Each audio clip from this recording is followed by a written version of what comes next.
what the hell is Sheehan doing scoring a hat trick here?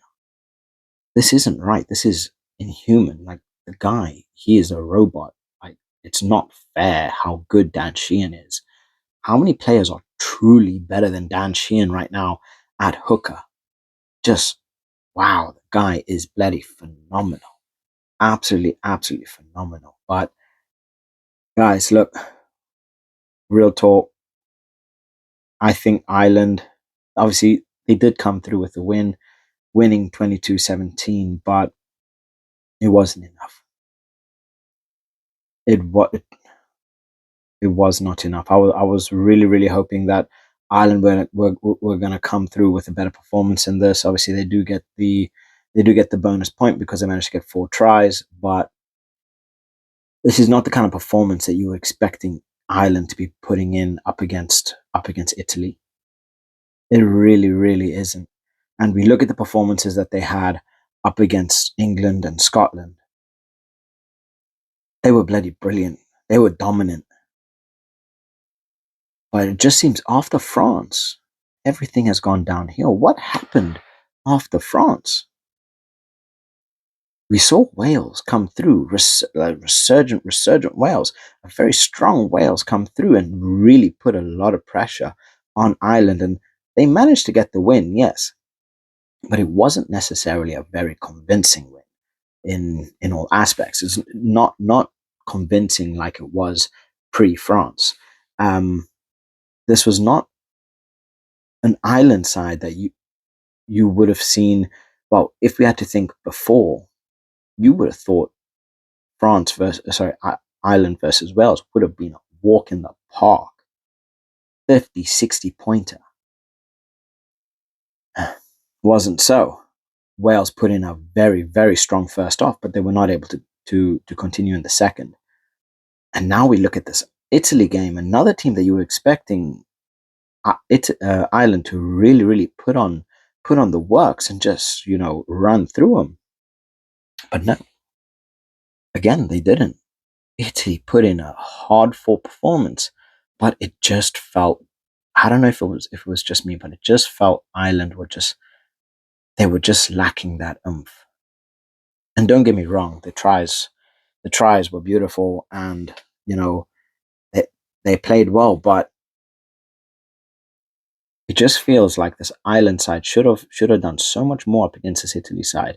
And this Italian side put in the bloody work. They played well. Montiane, just he had a bloody spectacular game, and he was causing so much havoc for Ireland. It was unreal. With Monty, Ireland did not have any breathing space. Did not have any breathing space at all. Crowley's kicking game was off.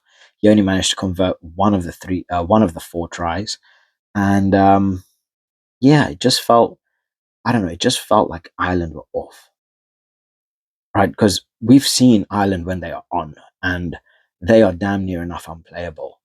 Um, I don't know. It just didn't feel like a classic Ireland, if that makes sense. And unfortunately, I do feel that although they beat Italy, they are ultimately going to lose the war. They are going to lose the Six Nations, and it's unfortunate because I was so hoping for Ireland to really come through with a grand slam and then just absolutely obliterate everybody else, get that Six Nations win, and set the likes of Cian Healy, um, and all the other players, just to send them off properly. Have Omani just come, end off with an absolute stunning victories, and come through as a legend as he already is. But to leave everything on the pitch and just say, you know what, my time is up, and it's deserved. So I don't know. Ireland had such a strong uh, beginning of the Six Nations, the first half until the Six Nations, until France came about, and it just seems like France rocked them. They France did something to this Ireland side that just sent them spiraling. it really, really just sent them spiraling. But I don't know. I don't get me wrong. I enjoyed the game. It was a fun game to watch. There was a lot of passion here, but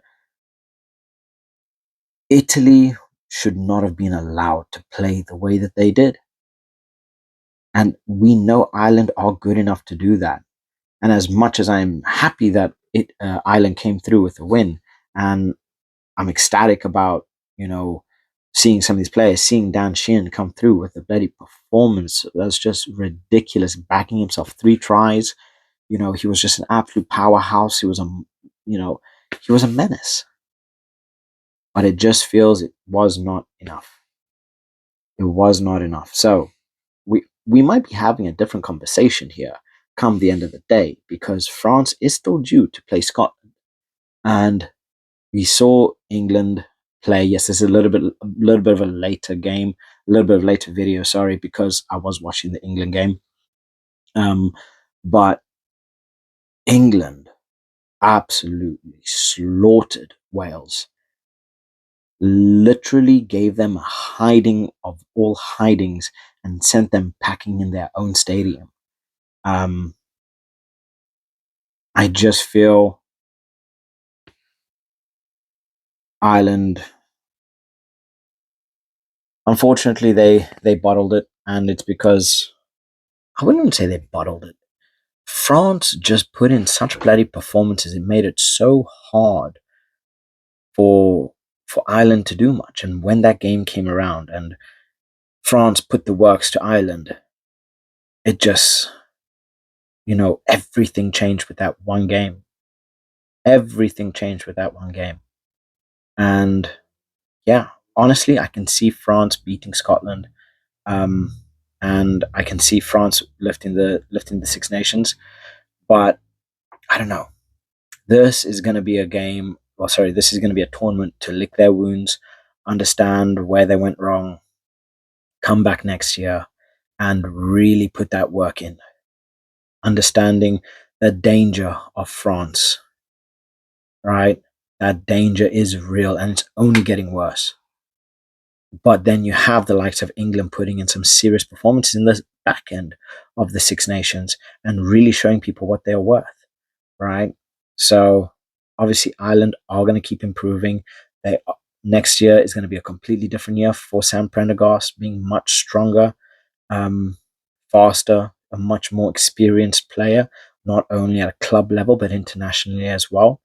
And yeah, that there's going to be a couple changes. So all in all, I do see France are winning the Six Nations, but Ireland, as always, is always going to be one of my favorite teams to watch. And I just feel, although it was a brilliant game, Ireland really needed to knock it out the park in this game.